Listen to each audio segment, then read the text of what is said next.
Heto na nga at sa pangalawang pagkakataon ay nabudol na naman tayo ng Dubai Chewy Choco from Atelier Amili.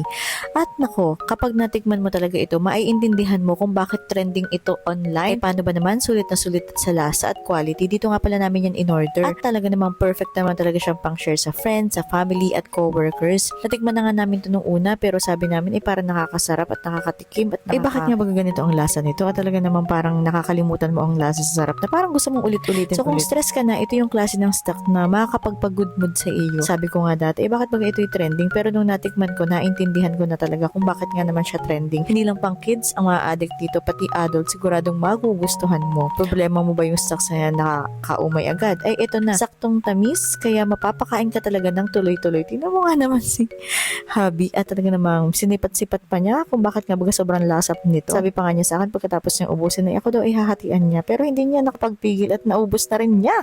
Ang sarap niyang ipare sa kahit ano, sa coffee, sa milk, o sa kahit sa cold drinks. Kahit nga wala ang sarap pa rin niya. Kung chocolate lovers ka, ay nako, ito na yung sign para tikman mo na ito. Sobrang chewy outside, pero napaka-chocolatey inside. Sobrang satisfying kainin. Isang kagat pa lang, crave-worthy na agad. Kaya maraming repeat buyers dahil super sarap talaga. Kasi nga, ito talaga yung hindi ordinary yung chocolates. Kasi kapag kinagat mo, super chewy at chocolatey. At favorite nga namin dito yung original flavor niya. Ito namang si Abu ay syempre ang favorite daw niya yung sakura na parang strawberry. So, try nyo na. Sabi nga chewy goodness in every bite, chocolate cravings solved instantly.